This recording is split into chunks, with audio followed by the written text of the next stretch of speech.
At some point, you get this Saturday Night Live opportunity to be a writer. Yeah. Now, how does that happen? Yeah, I auditioned for the show in August of 2003. At that point, I was living in Las Vegas working at Second City.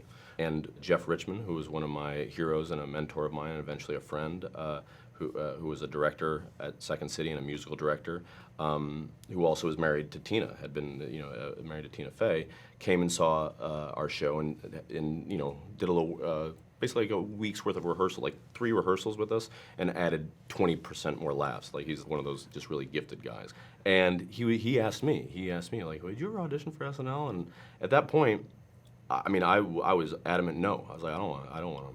Now, why would you say no to because that? I mean, think, isn't that the sort of holy grail of sketch comedy? To a degree, but also when you come from the Chicago experience, it's about the process. You know, like SNL is a product based and show business in Hollywood. That's like, I fucking hated SNL. Like, you have to hate SNL at some point during your comedy journey because it's McDonald's.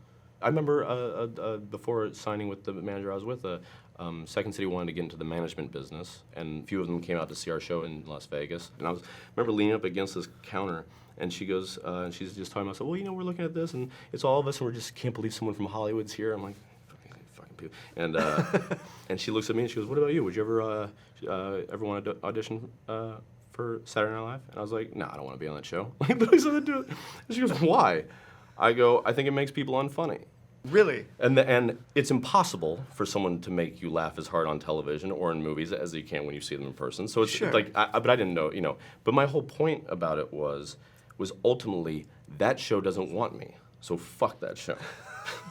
That girl's a bitch because she has she has a crush on me? Oh, she's not that bad. She's actually, it's full on envy, it was jealousy, it was arrogance, it was ignorance. You were going to turn them down before they could tell you that you didn't get it. Yeah, shoot myself in the foot, yeah. I mean, I believed it at that time. It was pure, it was, and I know of what I'm speaking about in regards to my opinion at that point, but it was